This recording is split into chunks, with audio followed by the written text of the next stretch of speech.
안녕하십니까. 예도는 지금부터 데리다 시리즈 7번째 데리다의 기표, 소제목은 소시르의 환상이라는 제목으로 강좌를 시작하겠습니다. 데리다의 사유에서 소시르의 분석은 아주 탁월한 그러한 분석이 들어가죠.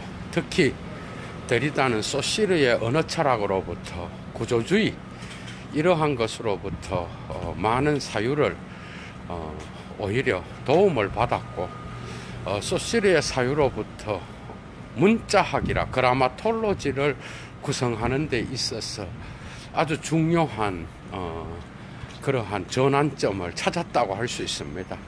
이 소시르의 언어학으로부터 랑그 개념으로부터 데리다는 그라마톨로지를 크게 보면 구성했고, 또 한 가지는 유대 전통에 나오는 히브리 문자의 물질성을 연구하면서 데리다는 이 문자학을 만들어내는데 탁월한 기여를 하게 됩니다, 여러분.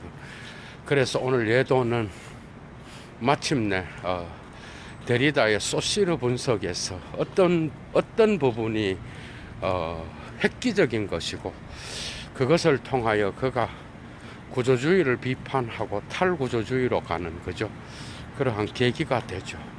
그라마톨로지에서 마침내 소시르 분석에서 데리다는 그 유명한 그죠, 데리다의 그 차연, 파르마콘, 흔적, 여백, 이 모든 개념들이 데리다의 신조어인데, 거기서부터 또 다른 신조어가 만들어집니다, 여러분. 그게 뭔가 하면은 알쉬 에크리티어라고, 알쉬 에크리티어는 원문자라고 번역되기도 합니다. 이 독특한 개념을 소시르를 비판하는 그 부분에서 그라마톨로지에서 루소로 넘어가기 전에 그죠, 언급하죠. 이 원문자의 개념, 오늘 확실하게 여러분들과 한번 고찰해 보도록 하겠습니다. 당연히 예도의 강좌는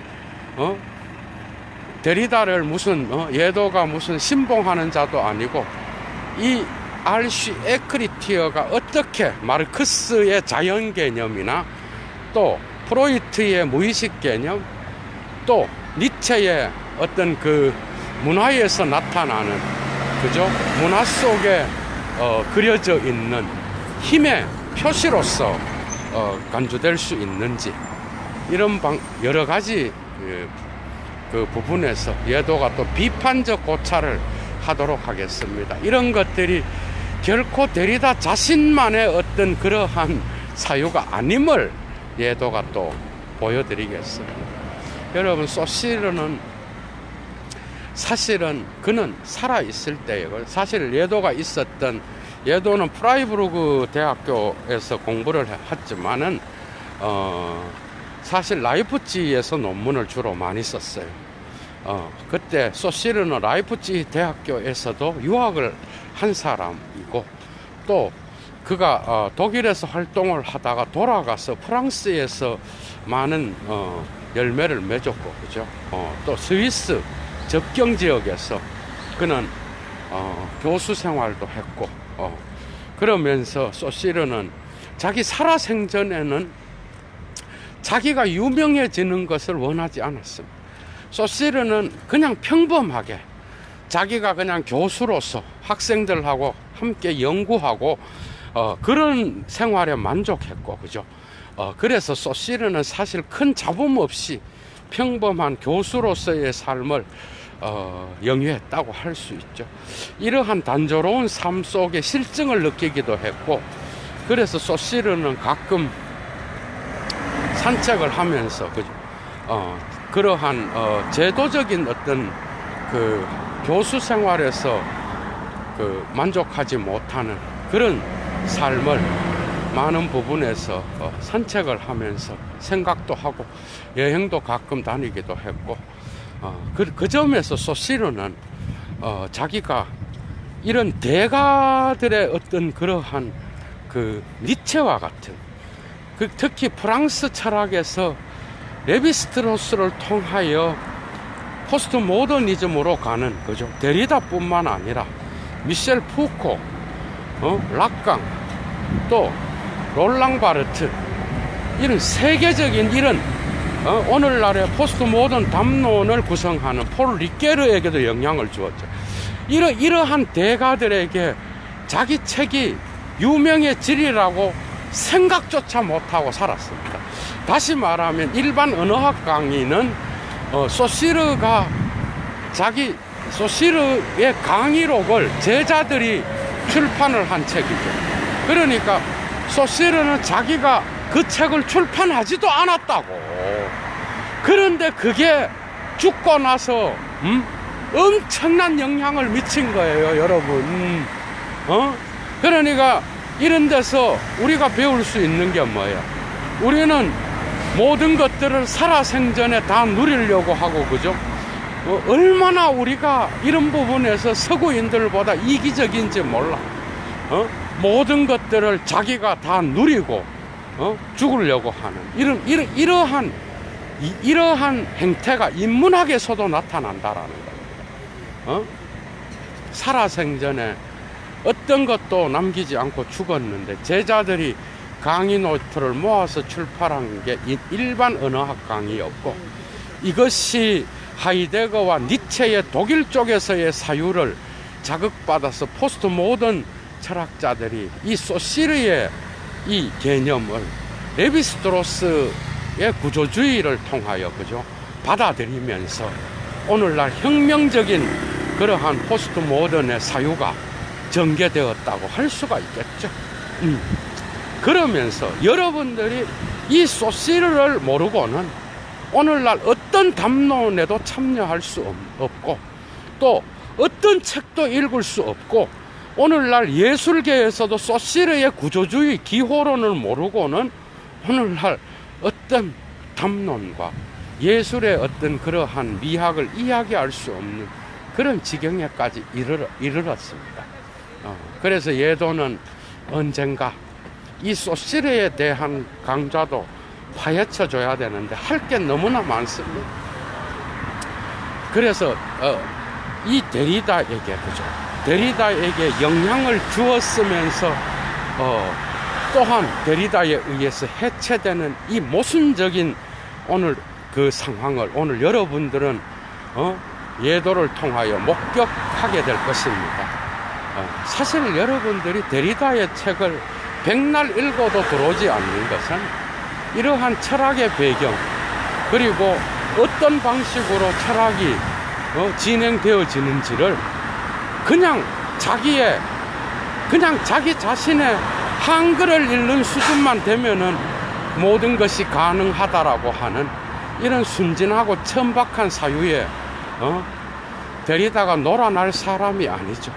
여러분들이 데리다를 이해하기 위해서는 이런 다양한 니체, 하이데거, 후설, 칸트, 헤겔을 칸트도 또 알아야 됩니다, 여러분들. 그래서 예도가 엄청난 작업을 여름에 해놨고, 그죠? 오늘 드디어 소시르 안에서 소시르의 모순을 발견하고 소시르에게서 모든 도움을 가져갔지만 소시르를 해체할 수밖에 없었던 데리다의 이러한 입장을 예도는 여러분들에게 소개하면서 데리다의 철학을 또한 비판적으로 여러분들과 함께 고찰하도록 하겠습니다. 소시르가 철학에 엄청난 그 변화를 가져온 것은 바로 그의 랑그 개념입니다, 여러분. 랑그와 파롤을 나누면서, 그죠? 파홀은 뭐야? 파홀은 바로 우리가 말을 하는, 주체가 말을 하는 거를 파홀이라 그래요. 랑그는 뭐야? 랑그는 언어 체계를 말하는 거야. 그런데 문제는 소시르는 언어 체계가 시간이 없다 그럽니다. 시간이 없고 이 시간은 파홀에 의해서 만들어진다고 본 거예요. 그러니까 언어의 체계는 인간의 대가리 바깥에 있다라는 얘기.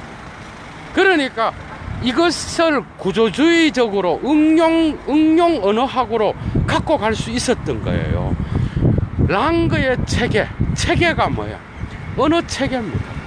언어 체계는 단어로 구성되어 있지만 이 단어의 관계에 의해서, 단어의 차별적 질서에 의해서 의미가 생긴다는 거거든.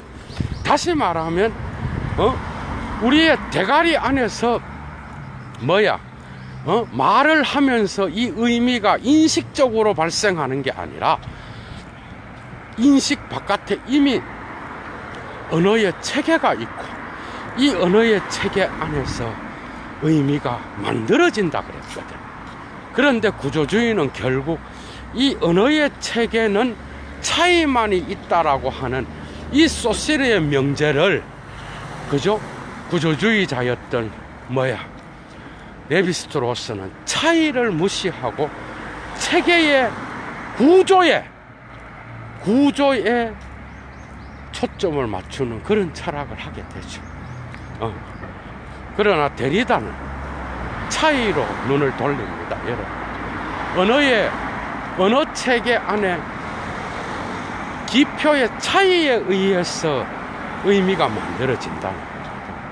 여러분들, 기표의 차이, 단어의 차이에 의해서, 모양의 차이, 그러니까 기표의 형상의 차이, 발음의 차이에 의해서 만들어진다는 거예요. 그런데 소시르는 이런 말을 하고 음성 언어학으로 갑니다. 그러니까 소시르의 철학에서 중요한 것은 음성 언어로 가는 거예요. 그러니까 기표와 기의는 기호를 형성하는데 기표는 기의와 아무런 관계가 없다고 말해요. 다시 말하면 우리나라의 나무라는 이 문자는 나무라는 저 바깥에 있는 대상과 직접적 연관을 맺는 게 아니라 언어 체계 안에서의 나무가 아닌 다른 기호, 다른 기표들과의 차이 때문에 나무라는 의미가 생기는 거야. 이해가 됐어요? 그러니까 언어 체계의 차이가 의미를 만든다는 거야.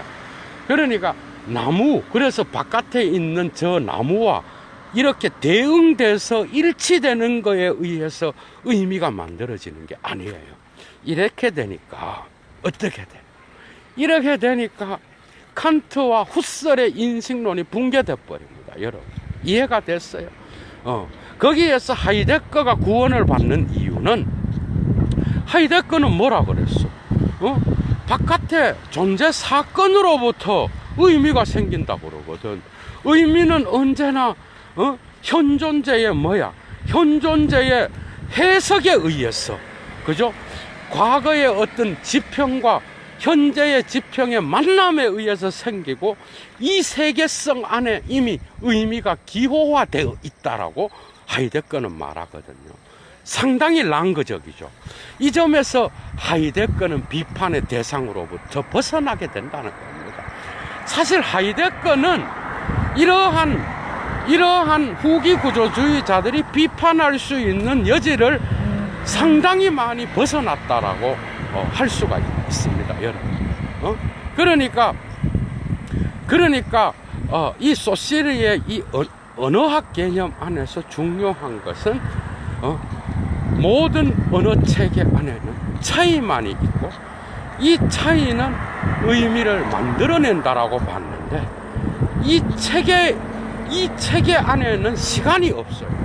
모든 것이 공간적인 것이고 공간적 차이를 의미하는 거라고.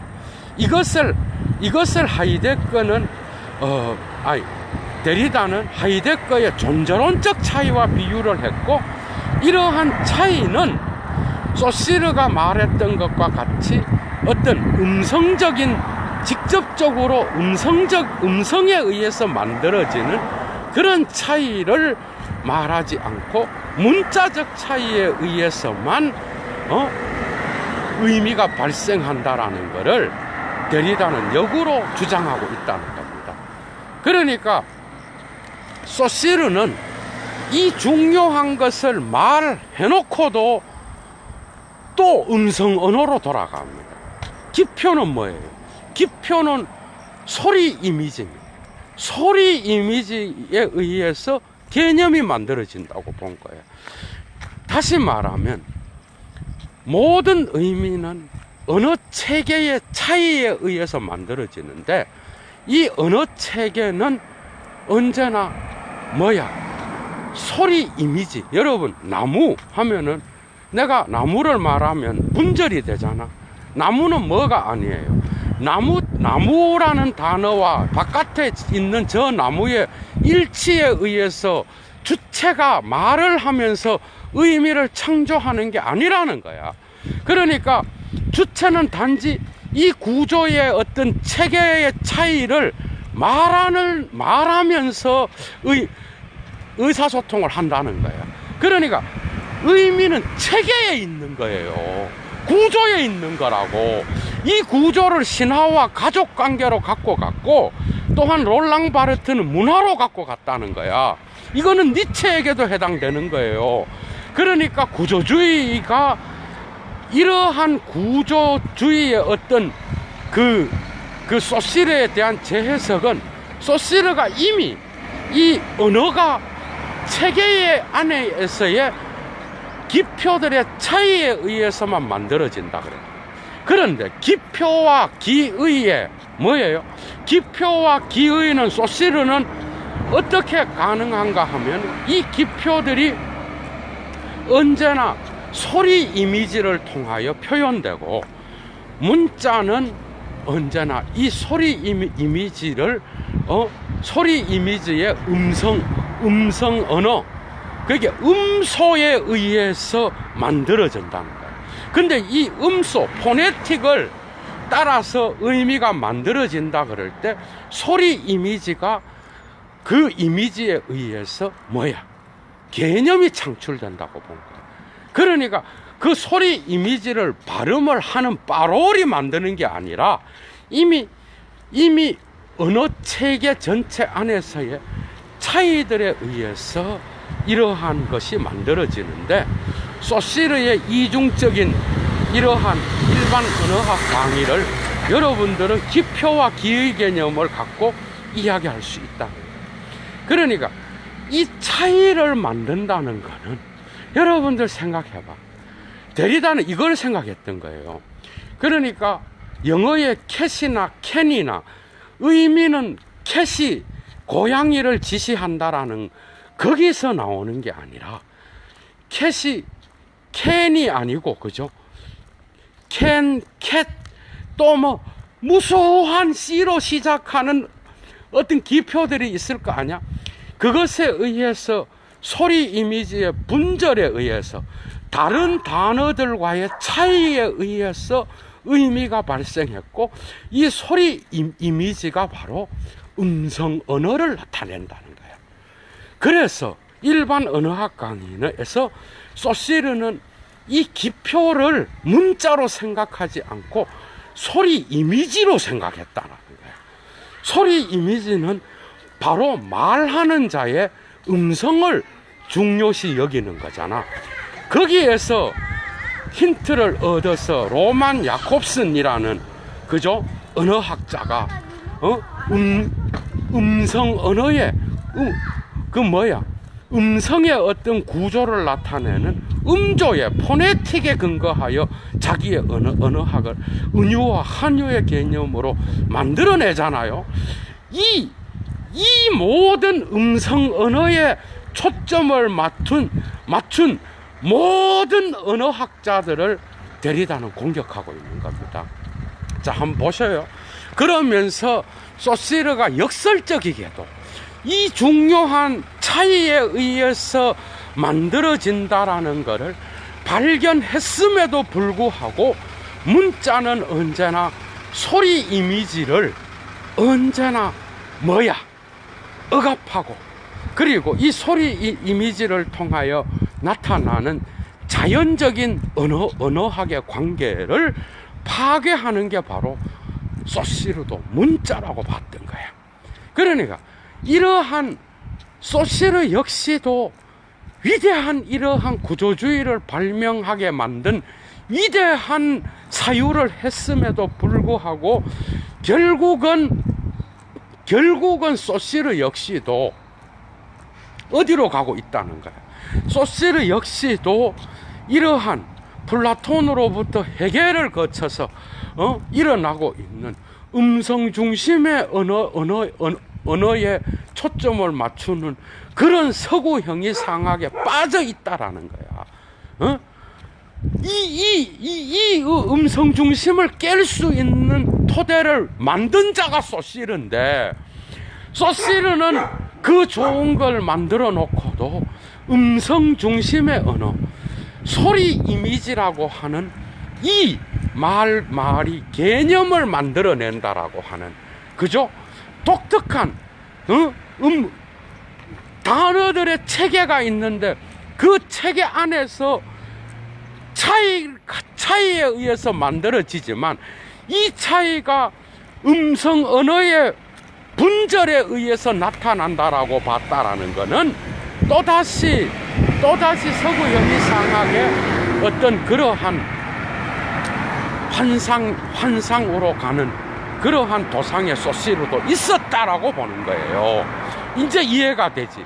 그러나 데리다는 어떻게 체계 안에 차이가 의미를 만들어내는데 어떻게 음성에 의한 분절을 통해서만 소시르는 개념이 만들어진다고 말했을까? 시니피앙의 차이에 의한 거라면 시니피앙이 어떻게 소리 이미지로만 말하는 인간의 목소리에 의해서만 분절된다고 사유할 수 있었을까? 맞죠? 오히려 여러분들이 봐봐 여러분들이 캔과 캣을 문자로 써봐. 발음보다는 문자로 썼을 때 차이가 더 변별력이 있어지잖아요. 그래서 소시르는 소리 이미지라고 말했다는 거야. 소리 이미지라는 거는 문자를 전제하는 거예요. 맞죠? 여러분들이 말을 할 때 문자를 생각 안 하지만 문자는 언제나 말을 할 때마다 전제되어 나타나는 거야. 부재한 기표야. 부재한 기표를 통하여 음성 언어를 통하여 말할 때마다 그 문자는 소리 없이 작동하고 있는 거야, 이미. 그런데도 소시르 역시도 이 문자를 소리 이미지를 억압하고 소리 이미지를 올바르게 나타내지 못하고, 그죠? 그리고 인간의 어떤 이러한 자연적인 언어 관계는 말과 문자가 아니라 말과 개념의 관계로 동일하게 프로이트가 아니라 플라톤, 아리스토텔레스, 그리고 모든 철학자들의 어떤 그 이성 중심의 그러한 사유에 빠져 있는 것이 아니겠는가? 그래서 소시르 역시도 이런 좋은 것들을 발견했음에도 불구하고 서구 형이상학의 그 벗어날 수 없는 뿌리 깊은 그러한 담론, 곧 말은 문자보다 위에 있다라고 하는 이 형이상학적 질서를 자기도 모르게 따라가고 있다는 거예요. 그런데 여러분 생각해봐. 그런데 데리다가 이걸 지적하는 것은 단지 여러분들이 글자 위에 쓰여지는 그런 문자를 말하는 게 아니에요. 여러분 생각해봐. 문자라는 건 이미 우리가 배우고, 이미 이 문자는 언제나 언어를 말하는, 언어의 기원의 최초의 말하는 단계에 갔을 때도 문자는 이미 말하는 순간에 이미 부재한 기표로 이미 그 말하는 자의 어떤 그 주체 이전에 이미 전제되어 있다라는 거거든. 이해가 됐죠? 그러니까 문자는 억압되어서 버려야 될 거라는 거는 서구 형이상학의 환상이라는 거야. 이거는 기독교 신학에 의해서 확고해졌고 유대 전통 안에서도 확고해진 그러한 전통이라는 거예요. 그러나 독특하게도 모든 역사에서 음성은 언제나 살아있는 인간의 목소리를 통하여 나오는데 인간은 죽잖아, 여러분. 인간은 다 죽어요.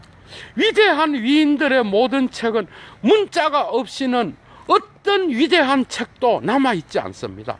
모든 고전은 문자에 의해서만 전수될 수 있는 거예요. 맞죠? 우리가 세종대왕이 창시했다고 하는 그러한 우리의 한글의 위대한 것도 그 오늘날까지 발전되어 온 한글의 어떤 역사가 있는 거야. 그런데 오늘날의 한글의 문자가 그 시대의 문자와 동일한 기표가 아니라는 거야. 맞죠? 그러나 이런 것들이 쓰여지지 않고 말 중심의 어떤 음성의 어떤 그런 거에 의하여 표현되기만 했다면 뭐예요? 언어는 존재할 수가 없습니다, 여러분. 우리는 말할 때마다 언제나 랑글을 전제해야만이 우리는 빠로를 말하는 거야. 그러나 그 랑글을 소시르가 위대한 발명을 했으면서도 그 언어 체계라고 하는 그 랑글을 그 기호의 동전의 앞 뒷면의 기표와 기의를 그가 소리 이미지와 개념으로 축소시키고 이 문자의 기능을 죽여버리고 문자를 2차적인 그 소리 이미지의 2차적인 그런 걸로 갖고 간 거는 소시르의 어떤 그러한 엄청난 환상이 엄청난 형이상학, 서구 형이상학의 음성중심적 사유가 그에게도 작동하고 있다라는 걸 보여주고 있는 거죠. 상당히 일리가 있는 겁니다, 여러분. 맞죠? 그런데 문제는 모든 말은 이미 기호의 차이에 의해서 나온다면 그 기호는 소리 이미지에 인간이 말하는 소리 이미지로 비유되기보다는 소리 이미지라는 말에 이미 소시르는 문자의 이미지라는 거를 이미 문자를 은유로 갖고 가고 있다는 거거든. 맞죠? 소리 이미지가 어떻게 가능해? 소리 이미지는 가능하기 위해서는 소리 이미지는 보이지 않는 문자가 전제되어 있어야 소리 이미지란 단어를 쓸 수 있어요. 그래서 플라톤부터 헤겔을 거쳐서 후설과 소시르에 이르기까지 모든 위대한 서양 철학의 대가들은 언제나 이 문자, 음성의 신의 목소리, 영혼의 목소리, 영혼에 쓰여진 좋은 글자를 살아있는 생생한 언어로 표현하고 이것을 서구 형이상학의 1차적인 중요성으로 올려놓기 위하여 문자를 언제나 은유로서만 썼다는 거야. 맞죠? 소시르 역시도 소리 이미지라는 단어를 쓰고 있잖아. 그런데 역설적이게도 문자가 없이는 말은 불가능하다는 거예요. 언어의 기원으로 올라갑시다. 말이 먼저냐 문자가 먼저냐, 이렇게 했을 때 우리는 말이 먼저라고 확신하잖아, 여러분들. 그리고 문자는 나중에 문명이 발달하면서 만들어진 거라고 생각하잖아. 그러나 데리다는 우리에게 원문자가 있었다 그러거든. 이해가 돼요? 원문자, 원초적인 문자가 존재했다는 거예요. 이 알시 에크리티어라는 이 단어는 결코 개념이 아닙니다, 여러분. 개념이 아니라 하이데거의 존재 개념이라든지 특히 칸트의 선엄의 개념에 일치하는 거예요. 칸트가 뭐라 그랬어?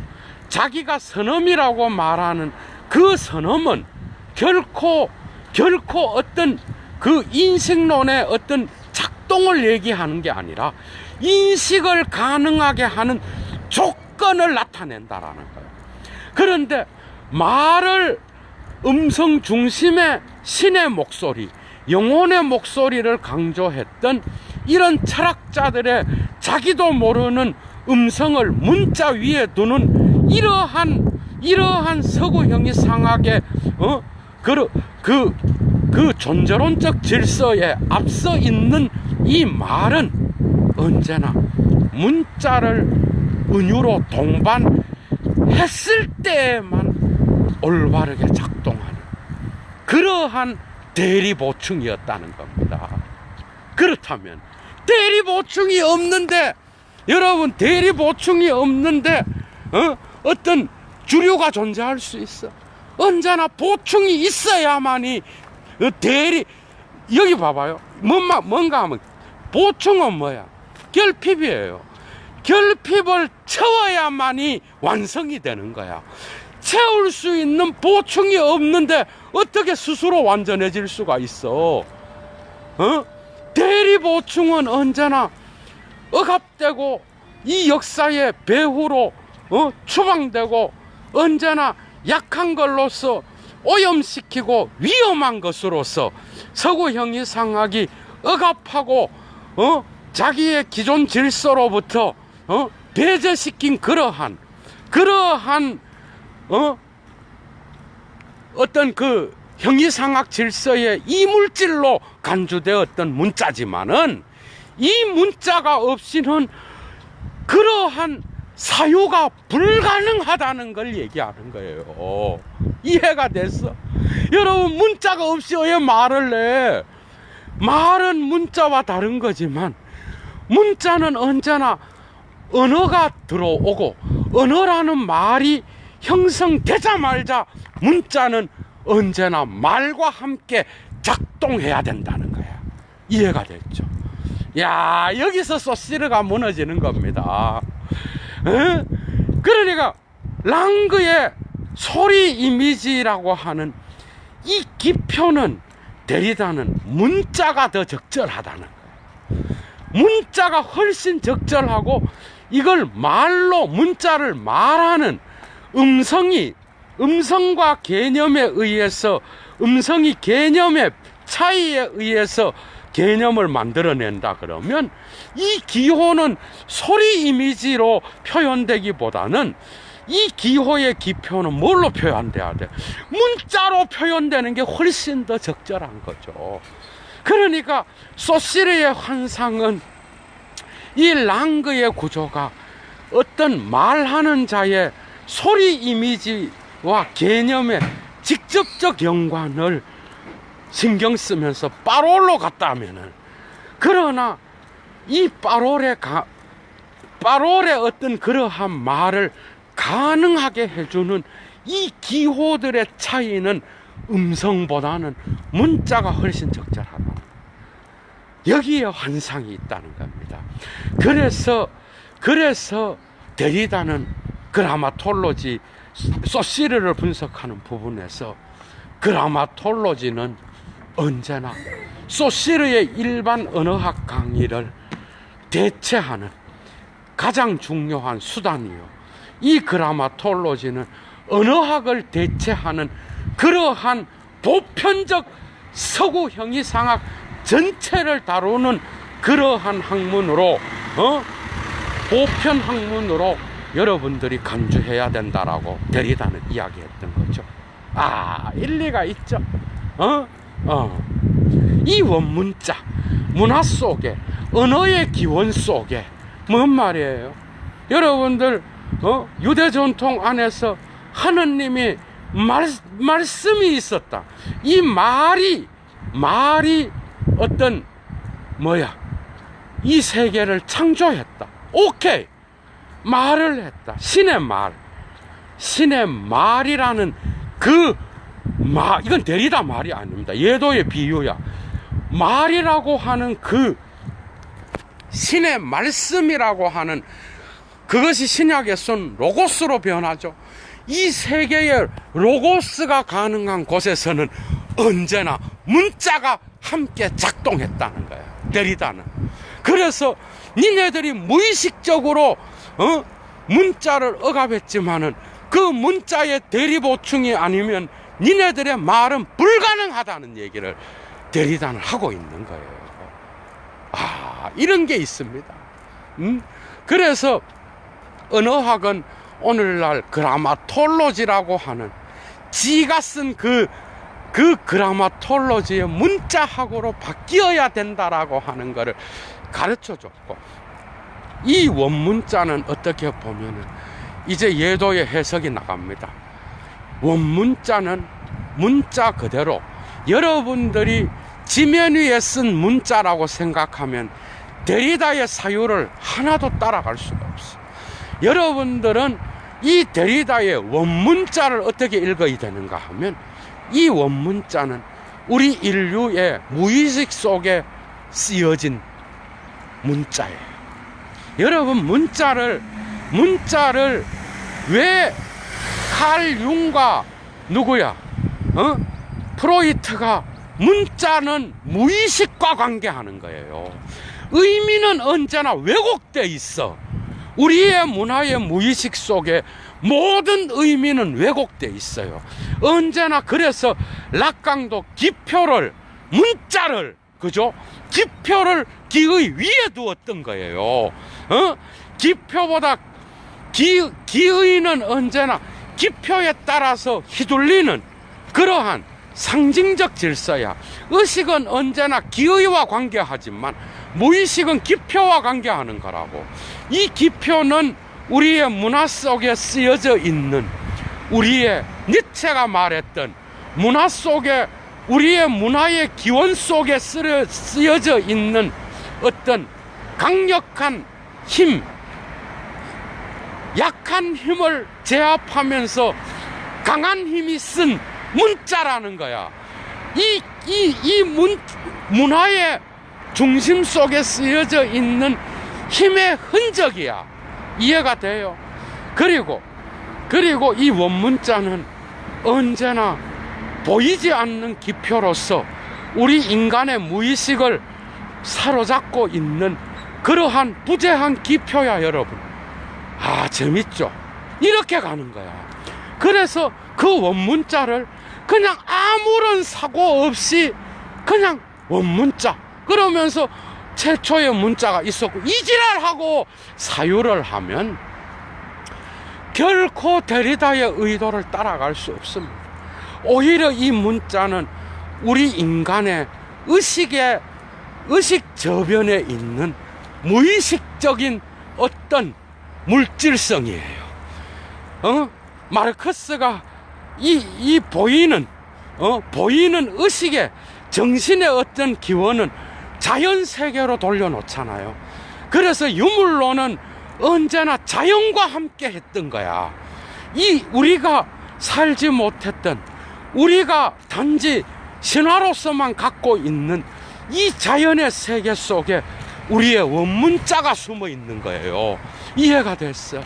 언어의 기원에 우리의 말이 먼저 있었다는 것, 우리가 말이 먼저 있고 문자가 나중에 왔다는 것, 전부 다 환상이라는 겁니다. 우리의 기원에는 언제나 말을 할 수 있으려 그러면 문자가 작동해야 되는 거예요. 이해가 됐어? 문자는 언제나 말을 할 때 부재한 기표로서 그 말 속에 차이를 만들어내면서 그 말의 의미를 결정짓고 있다는 거야. 우리의 대가리가 의미를 만들어내는 게 아닙니다. 얼마나 깊이 있는 그러한 강좌야, 여러분. 신학이 이런 것들을 어떻게 받아들여야 되는지는 여러분들이 해야 될 과제인 거겠지. 이 물질, 이 원문자의 어떤 그 기능은 이런 의미를 갖고 있는 거예요. 그래서 말 중심의 언어, 말은 살아있는 자들의 언어기 때문에 언어에서 1차적인 중요성을 갖는다라고 하는 이러한 서구 형이상학의 신학적인 신의 목소리는 인간의 영혼과 직접적 글쓰기가 가능하고 이 직접적 글쓰기만이 인간의 영혼을 변화시키고 인간의 영혼에 쓰여진 글자만이 좋은 글쓰기라고 했던 이 플라톤으로부터 내려오는 이 환상을 문자학으로 바꾸면서 문자의 기능을 연구해야 된다라고 하는 게 데리다의 주장이었다는 거예요. 저는 상당히 동의합니다. 오늘날 미학 역시도 이 문자학에 주의를 기울여야 되는 거예요. 우리는 이 문자의 물질성을 갖고 있을 때에만 우리는 말을 할 수 있는 거야. 말은 언제나 보이지 않는 문자의 작동에 의해서만 가능한 것이고, 그렇다면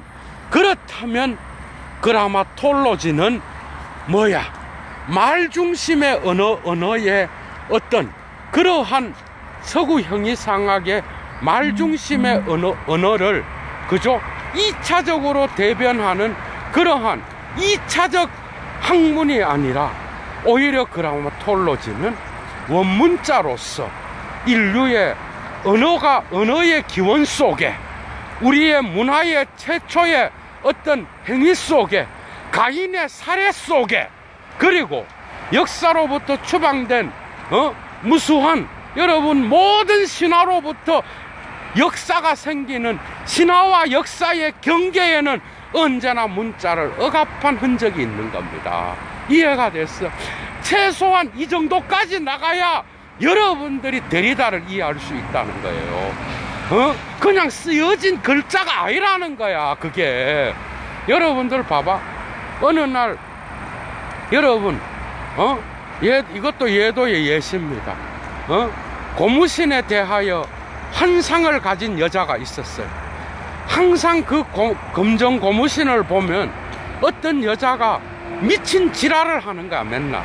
그래서 정신과 의사가 그 진단을 해보니까 이 여자가 아니라 남자야. 검정 고무신을 보면은 발작 증세를 일으키는 성인 남자, 결혼한 기혼 남자가 있었다고. 이거 예도가 다 만들어낸 이야기예요. 그러나 상당히 일리가 있어요. 그런데 왜 이 사람이 검정 고무신에 대하여 환상을 가지는가 생각해 보니까 그 사람은 어렸을 때 엄마가 검정 고무신을 어렸을 때 맨날 운동화를 사달라 그랬어. 딴 애들은 운동화를 신고 다니는데 지 혼자 그 돈이 없어서 검정 고무신을 신고 다녔단 말이야. 그런데 이 검정 고무신을 보면은 나이가 들어서도 발작 증세를 일으키는 거야. TV라든지 이런 데서. 그래 이 사람이 계속 검정 고무신에 대한 환상에 의해서 사로잡혀 있는 거예요, 무의식적으로. 그래서 보니까 친구들이 검정 고무신을 신은 자기를 놀려대는 거야. 그런데 엄마는 나중에 사준다 그러거든. 그래서 친구들이 검정 고무신을 신은 자기의 모습을 보고 놀려댈 때 이 사람은 무의식적으로 이 친구들이 자기의 엄마의 돈 없는 그 환경을 비난하는 걸로 생각했던 거야. 그래서 이 검정 고무신에 대한 그러한 기호를 자기의 무의식 속으로 억압시켜 놓았던 겁니다. 이해가 됐어요? 이럴 때 이 검정 고무신이 기표야 음성이야, 여러분. 이 검정 고무신은 이 사람한테는 글자가 아니지만 이 사람한테는 글자로 나타나는 거예요. 이것을 데리다의 원문자와 비교해 보라고. 이런 게 원문자라고. 맞죠? 그에게는 검정 고무신이 각인되어 있는 거야. 그러나 그 의미는 결코 해석할 수 없었던 거예요. 왜 이 사람이 이것에 대하여 발작 증세를 일으키고 열등감을 나타내고 이 기호만 나타나면 지랄을 하는지를 몰랐단 말이에요. 분석을 해보니까 이 사람은 그 상징에 어머니라는 그 기표를 언제나 함께 포함시켜서 자기 자신의 무의식 속에 꽁꽁 묻어두었다는 거야. 여러분들, 뭔 말이에요? 이 사람이 이러한 무의식 속에 이런 것들을 자기의 의식화된 바로를 말할 때마다 이 고무신은 그의 바롤에 끊임없는 영향을 미치고 있다는 거예요. 이 영향은 그에게는 언제나 상징적 RC의 그리티어 원문자로서 그의 삶을 언제나 지배하고 있었다라는 이야기예요. 데리다의 말은 이런 겁니다, 여러분. 이렇게 같이 가는 거예요. 이 해체로는, 그래서 그라마톨로지는 서구형이 상학 안에서 서구형이 상학의 모순을 발견하고 그 해체의 지점을 찾아가는 겁니다. 그러니까 니네들이 말하는 음성 중심을 중요하게 말하면서도 이 문자의 보충이 없이는 니네들은 아무것도 할 수 없는 그러한 어떤 것도 불가능한 거라는 것을 데리다는 이야기하고 있는 겁니다. 여기에서 소시르의 환상은 소시르의 환상으로 그치지 않습니다, 여러분. 자기가 문자의 차이, 문자의 은유를 통해서만 가능한 소리 이미지가 개념을 만들어낸다라고 하는 이런 말 속에 이미 음성 언어의 포네틱보다는, 음소보다는 문자의 어떤 그 기능을 소중히 여겨야만 되는 소시르의 랑그 개념에서도 그는 자기도 모르게 소리 이미지를 이야기하면서 음성 언어에 초점을 맞추고, 그죠? 이 음성 언어에 초점을 맞추다 보니까 그는 뭐예요? 그는 자기도 모르게 이 문자의 기능을 억압하고 이것을 단지 대리 보충적이고 2차적인 기능으로만 간주했다라는 이 환상은 언제나 서구 형이상학 한가운데서 이미 플라톤부터 작동하고 있었던 그러한 문제였다라는 것. 그래서 데리다의 이러한 진단은 결코 하나의 문자학에 그치지 않는다는 거죠. 이미 서구 형이상학의 중심부로부터 이것을 우리는 해부해내서 이러한 환상을 걷어내는 그러한 읽기를 수행해야 된다는 거예요. 그래서 그라마톨로지로 소시르의 일반 언어학은 그라마톨로지로 바뀌어야 된다. 소시르는 위대한 걸 발견해 놓고도 자기의 발견 속에서 그 발견 속에서 올바른 것을 캐치하지 못하고 결국은 서구 형이상학의 그러한 담론으로 갈 수밖에 없었다. 그러나 그것을 자세히 살펴보면 소시르는 이미 문자의 소리 이미지라고 하는 기표의 개념 속에 이미 문자에 대한 은유가 들어있었고, 이 은유는 자기도 모르게 자기의 철학 전반을 지배하는 그러한 문자의 특성을 역설적으로 보여준다라고 데리다는 주장하고 있는 거죠. 예도의 이 강좌를 읽고 그라마톨로지의 데리다 부분, 글쓰기와 차이, 데리다 소시르 부분, 글쓰기와 차이에 나오는 환상적인 이러한 현존의 어떤 개념의 환상을 여러분들이 다시 읽는다면 확실한 이해에 도달할 수 있을 겁니다. 저는 자부합니다. 소시르의 어떤 이해보다도, 그죠? 그래서 여러분들이 그냥 문자, 원문자, 이런 개념을 갖고는 이런 걸 이해할 수가 없다니까요. 절대 이해할 수 없습니다. 그래도 데리다가 대가인데, 데리다가 그 당시에 프로이드, 니체, 프로이드, 마르크스랑 같이 가는 이 부분이 없는데 어떻게 포스트 모더니즘으로 등극할 수 있었겠어요? 기가 막히게, 그죠? 문자의 기능을 이야기하면서 이 문자는 니네들이 말하는 문화의 산물이 아니라는 거야. 니네들이 말하는 말이 신화와 연결되어 있었고, 최초의 그리스도교와 유대교의 어떤 최초의 언어의 기원에서부터 니네들이 말의 중심을 이야기할 때에도 문자는 언제나 거기에 함께 작동했다라고 하는 이 독특한 사유를 여러분들은 따라올 수 있겠죠. 그래서 음성 중심의 언어를 없애야 된다 이 말이 아니라, 이러한 서구 형이상학의 폭력적 서열은 이러한 해체론적 읽기에 의해서 재수정되어야 되고, 새로운 그러한 담론으로 문자학이 또한 철학에서 위치를 잡아야 된다라는 데리다의 역설이 숨어 있습니다, 여러분. 과연 여러분들 이해가 됐어요? 그래서 알시 에크리티어라는 이 단어를 여러분들이 그냥 문자적 의미의 원문자, 말보다 먼저 있었던 것, 이따위로 생각해 갖고는 여러분들이 데리다의 의도를 결코 읽어낼 수 없습니다.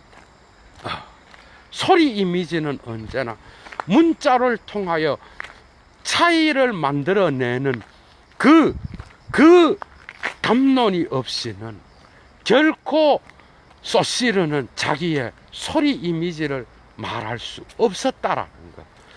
위대한 발견. 소시르는 랑그를 말했습니다, 여러분. 랑그는 오늘날 지제까지도 유효한 단어입니다. 여러분들이 소시르를 모르고는 오늘날 어떤 담론도 이야기할 수 없다. 그것은 이러한 주체철학, 파롤, 그 다음에 서구 형이상학이 이성을 소중히 여기는 그런 모든 철학에서 그라마톨로지는 뭐와 같은 거예요. 레비스트로스의 구조에 상응하는 겁니다. 그 다음에 칼 융의 신화, 우리 인류의 원형에 속하는 거. 그 다음에 또 뭐야? 니체에게서는 강력한 힘이 문화 속에서 문신을 새기듯 문화 속에 잔인함의 표시가 들어있다라고 하는 문화의 무의식. 여러분, 이 모든 것에 대한 것을 서포트 해주는 게 뭐야? 데리다의 문자학이에요. 그거랑 같이 갈 수 있다라는 거죠. 이 소시르의 환상을 통하여 여러분들은 데리다의 그라마톨로지가 왜 포스트 모더니즘에서 중요한 지위를 차지하게 되었는지를 여러분들은 발견하게 될 겁니다. 그것으로부터 데리다는 언제나 바깥에 있다라는, 소시르가 가르쳐준 안과 밖에서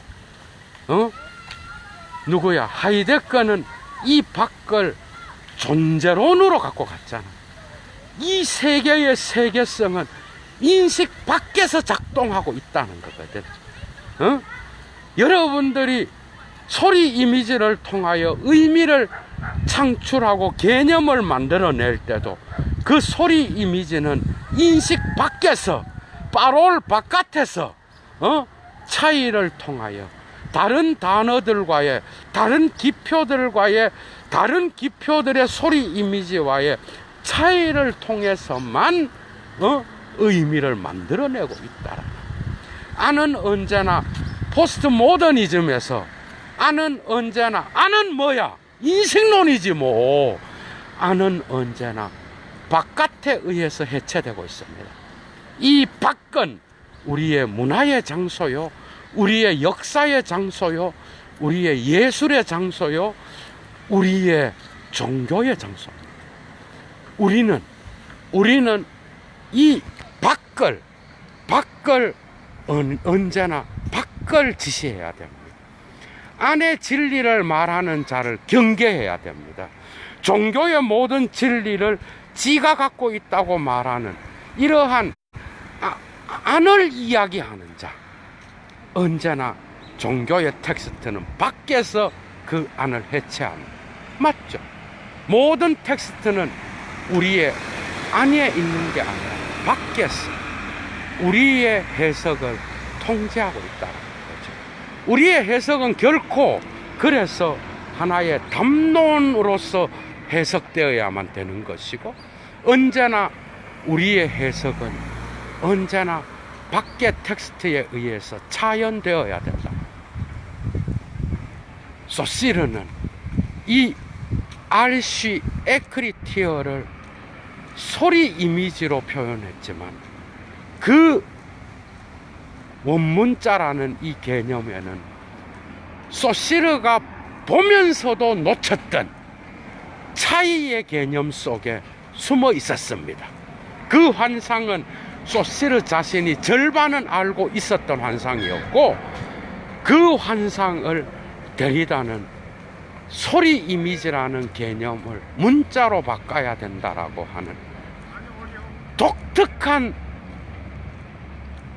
기표의 기능을 갖고 해체했다. 이것이 바로 소시르가 우리에게 주었던 교훈이자 환상이었고, 소시르가 놓쳤던 것을 데리다가 대신 밝혀주고 있는 겁니다. 자, 이상입니다. 예도의 7번째 데리다의 소시르 데리다의 기표, 그리고 소제목은 소시르의 환상이었습니다. 여러분들 공부하는데 엄청난 도움이 되리라고 확신합니다. 좋은 하루 되십시오. 주스.